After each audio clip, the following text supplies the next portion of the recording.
Have you ever found yourself staring at the fridge, wondering what to eat, but nothing really feels right anymore? Maybe you're not as hungry as you used to be, or maybe you are, but the foods you reach for just don't seem to give you the energy they once did. If you've ever felt like your body is changing faster than your habits can keep up, you're not alone and you're not doing anything wrong. But here's the truth. What we eat after 60 matters more than ever before. Hi there, I'm so glad you're here. I've been working in healthcare for over 30 years, and I've seen how just a few small changes in the way we eat can make a huge difference in how we feel, whether it's more energy, better digestion, clearer thinking, or even sleeping through the night. And here's something important I want you to remember. You're not too old, and it's not too late. Today, we're talking about 4 of the most common nutrition mistakes people make after 60 and more importantly, how to fix them in simple, realistic ways. These changes don't require fancy diets or expensive supplements. Just a little awareness, a few tweaks, and a touch of motivation. And hey, if you're dealing with something specific, like diabetes, low appetite, trouble swallowing, or any other health condition, go ahead and share it in the comments. I check those myself, and I'd love to offer support or point you in the right direction. So let's get into it. One of the most common mistakes I see is not eating enough protein. You might be thinking, but I'm not trying to build muscles, I'm just trying to stay healthy. And that's exactly why this matters. As we age, we naturally start to lose muscle mass, a condition called sarcopenia, and it starts earlier than most people think, often in our 40s and 50s. By the time we're in our 60s and 70s, that loss can start affecting balance, strength, even how easily we get out of a chair. Protein isn't just for bodybuilders. It's fuel for your muscles, your bones, your immune system, and even your healing. Ever get a bruise or a cut that takes forever to heal now? Protein plays a part in that too. The fix is easier than you might think. You don't need to eat a steak at every meal. Try adding a boiled egg to your breakfast or a spoonful of nut butter with your toast. Greek yogurt with some berries is a great mid-morning snack. And beans or lentils added to soup or salad can work wonders. Even something as simple as a little cheese, a handful of nuts, or a small piece of chicken with lunch can help you get closer to the amount your body really needs. And if you're someone who's lost their appetite lately, or if chewing meat is tough, don't worry. Soft sources of protein like cottage cheese, scrambled eggs, tofu, or even a scoop of protein powder blended into a smoothie can be just as effective. The key is to spread it out throughout the day. Your body uses it more efficiently that way. Now let's talk about mistake number 2, not drinking enough fluids. I know, this one seems obvious, but here's the kicker: our sense of thirst gets weaker as we get older. That means by the time you feel thirsty, your body might already be running low. Dehydration in seniors is more common than most people realize, and it can sneak up quietly.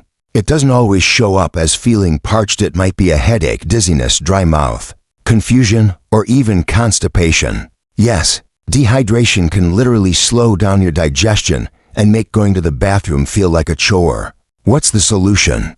It doesn't have to be just plain water all day. Herbal teas, flavored waters, broths, and even juicy fruits like oranges, watermelon, and cucumbers all help keep you hydrated. Start your day with a glass of water before coffee, and try to sip something every couple of hours, even if you're not thirsty. If you're on a fluid restriction due to kidney issues or heart failure, be sure to follow your doctor's guidance, but for most people, a little extra hydration goes a long way. And don't forget, medications can also increase your fluid needs. Many blood pressure pills and diuretics pull more water from your body. And if you're on more than a few prescriptions, that effect can add up. So, staying on top of fluids isn't just good advice, it's essential. Now, here's something a lot of people don't talk about, but it's a big one: skipping meals. I see this all the time, especially with people who live alone. You might not feel hungry. Cooking for one can feel like a hassle. Maybe breakfast turns into coffee and toast, and then lunch gets pushed aside completely. Before you know it, it's dinner time, and your blood sugar is crashing, your energy is wiped out, and your stomach is bloated from eating everything at once. Skipping meals can throw your whole day out of balance. It can mess with blood sugar, mood, energy, and even sleep. If you're diabetic or pre-diabetic, Those long gaps between meals can make it harder to keep your numbers stable. Now here's what I suggest, and it's not about eating more, it's about eating smarter. Think small, simple, and regular. You don't have to sit down for 3 full meals a day, but aim for something every 4 to 5 hours. Even if it's just a light snack, a banana and peanut butter, a piece of toast with avocado, a handful of trail mix. These little touch points throughout the day help keep your metabolism humming and your body fueled. Plus, regular meals make it easier to take medications on time and help avoid those afternoon crashes that leave you reaching for sugar or caffeine just to stay awake. And if you're someone who finds it hard to eat in the morning, start small. A few bites of fruit, a couple of crackers, anything to get your system going. Your appetite will usually follow. Let's pause here for a moment. We've already uncovered a few powerful shifts that can make a world of difference in your health: getting enough protein, staying hydrated, and not skipping meals. Each one builds on the other, and each one brings you a step closer to feeling more energized, steady, and in control of your day. Let's keep going. And once we start noticing how much better we feel after just a few mindful tweaks, it's like waking up in a body that finally feels heard. Now, here's something I've seen time and time again in my practice, and it may surprise you. One of the most overlooked mistakes in senior nutrition is not getting enough high-quality protein. Now, I'm not talking about loading up on giant steaks or powdered shakes, unless that's your thing. What I'm referring to is the gradual decrease in muscle mass that happens naturally as we age, something called sarcopenia. It's real, and it can sneak up on you if you're not paying attention. Here's the thing: after 60, your body doesn't process protein the way it used to. You might be eating the same chicken sandwich you did in your 40s, but now your muscles aren't rebuilding the way they used to. And when your muscles start to weaken, you feel it everywhere. Climbing stairs gets harder. Balance gets shakier. Even simple things like getting out of a chair can feel like a chore. So what's the fix? You don't have to change everything, but start by adding a little protein to every meal. Eggs in the morning, a bit of tuna at lunch, maybe some lentils or tofu at dinner. Greek yogurt is a great snack, too. It's easy on the stomach and full of protein. The goal is steady fuel throughout the day, not one big lump at dinner. And if chewing is tricky, you can always blend soft proteins into smoothies. Toss in some peanut butter, oats, milk, even a handful of spinach. You'll barely taste it, but your body will thank you for it. And don't forget, if you're recovering from surgery, illness, or even just feeling weak after a cold, protein becomes even more important. That's your body's repair kit. If you're unsure how much protein you should be getting, or if you have kidney issues or other conditions, always talk to your doctor or dietitian. Every body is different, and your needs might not be the same as your neighbors. That's why I always say your best health plan is the one that's made just for you. And speaking of something just for you, I want you to really hear this next part. Mistake number 3 is one that almost no one talks about, but it's more common than you think: undereating. That's right. Many seniors simply aren't eating enough. And no, I'm not just talking about calories. I'm talking about real nourishment: vitamins, minerals, fiber, hydration. Somewhere along the line, people start eating less. Maybe it's from a loss of appetite, maybe it's dental issues, or medications that change the taste of food. Or maybe it's loneliness, because let's face it, food tastes different when you're eating alone. But here's what happens when we regularly eat too little. Your body goes into energy-saving mode. That means slower metabolism, less strength, more fatigue, and sometimes even weight gain in the wrong places. You might feel cold more often, dizzy when standing, or just not quite yourself. And the worst part? You may not even realize it's related to how little you're eating. One of my patients, let's call her Judy, came in after losing a lot of weight unintentionally. She thought it was just part of aging, but after talking, we realized she'd been skipping breakfast because it made her nauseous, having only crackers for lunch, and then barely picking at dinner. She wasn't eating because she didn't feel hungry, but she was always tired, had thinning hair, and was bruising more than usual. We made a simple plan: small, gentle meals every few hours. A slice of whole grain toast with almond butter in the morning, a cup of soup and half a sandwich for lunch, soft fruits, smoothies, oatmeal. And you know what? Within a couple of weeks, Her energy started to return. Her face had more color. She laughed more. Because when you feed your body well, you feed your spirit too. So if you've noticed your clothes getting looser, or if your energy just doesn't bounce back like it used to, take a moment and ask yourself, am I really eating enough? And is what I'm eating actually nourishing me? This isn't about big plates or stuffing yourself. It's about quality and consistency. Start small. Keep a bowl of nuts or dried fruit nearby. Sip on a smoothie in the afternoon. Try soft-boiled eggs or a warm bowl of rice with steamed veggies. The goal is to give your body a steady stream of gentle, nutrient-rich energy. Like tending a small fire, you don't throw on a big log once a day. You add little bits throughout to keep the warmth going. And one more thing I want to say, please don't let shame or pride stop you from reaching out. If chewing has become difficult, or if your sense of taste has changed, or if you're on a budget and struggling to afford fresh foods, say something. There are so many resources available, from community meals to food delivery programs to dental consults that make eating enjoyable again. You don't have to go through this alone. If anything we've talked about today has resonated with you, take a second and drop a comment below. Share your experience.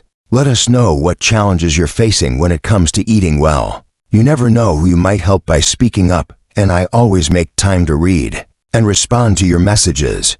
Your health journey matters, and you deserve to feel supported every step of the way. Now, as we continue this conversation, there's one final mistake that's often hiding in plain sight. One that might be affecting your digestion, your energy, and even your mood without you realizing it.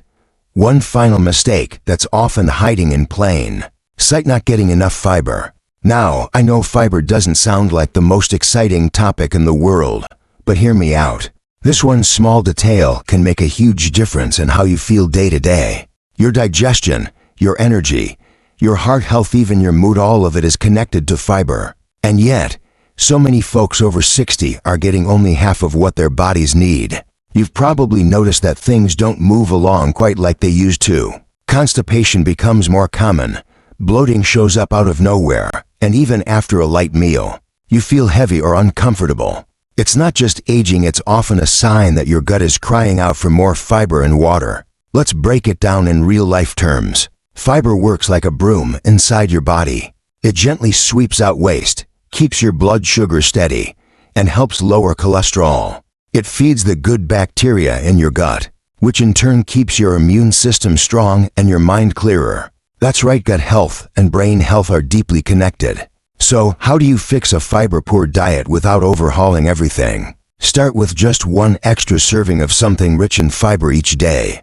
Maybe that's half a cup of oatmeal in the morning, a handful of berries, a slice of whole grain bread with your soup, or adding some beans to your dinner. These aren't big changes, they're little steps with big impact. Pears, lentils, chia seeds, avocados, these foods are gentle, nourishing, and naturally help keep everything flowing smoothly. And don't forget to drink water along with your fiber.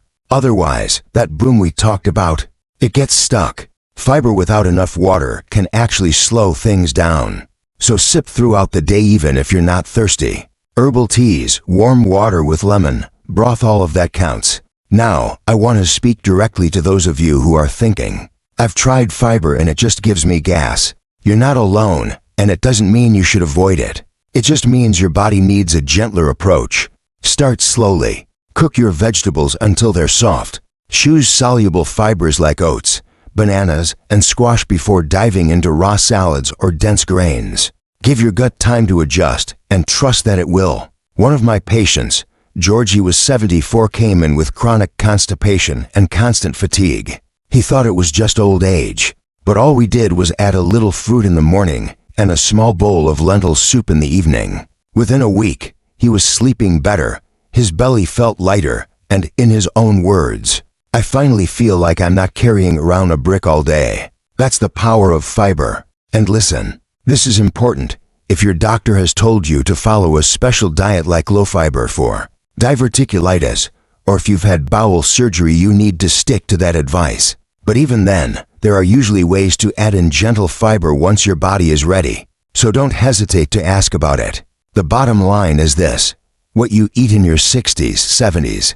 and 80s can still shape how you feel every single day. It's never too late to nourish your body in a way that helps it feel alive again. And it doesn't take perfection. It just takes a little awareness, a little kindness toward yourself, and a little patience to try new things. So let's take a breath together. You're here, you're listening, and that means you care. That already puts you ahead of the game. Let's quickly go over what we've talked about today just in a natural way, like friends chatting over tea. First, we looked at how skipping meals or not eating enough can leave you drained and dizzy. Then, we talked about how missing out on protein leads to weak muscles and low energy, and how simple meals like eggs, yogurt, or beans can help. After that, we covered the hidden dangers of undereating and the emotional side of food, especially when you're living alone. And just now, we opened the door to the incredible power of fiber for digestion, energy, and gut health. All of these things are connected. They're not just about the food on your plate, they're about how you feel when you wake up in the morning, how strong you feel when you go for a walk, how confident you feel when standing from a chair, how calm your belly feels after a meal. This isn't about cutting things out. It's about adding in the things your body's been quietly asking for all along. A little more protein, a little more fiber, a little more love in how you feed yourself. That's the secret, not a diet, not a trend, not some celebrity plan. Just thoughtful, steady nourishment. And if today's video gave you even one aha moment, I want you to do something brave. Leave a comment below. Tell me, what's one change you're going to try this week? Or share something that's been working for you. Let's build a community that supports each other. You never know who might read your words and feel encouraged to make their own change. And if you haven't already, hit that like button and subscribe. I've got plenty more helpful content coming your way because this stage of life deserves care, respect, and attention, just like every other. Remember, you're not too old to feel good. You're not too late to start again. Every single day is a chance to show your body a little more love, and when you do, it will show up for you in ways you didn't think possible. Here's to living your best life, one bite at a time.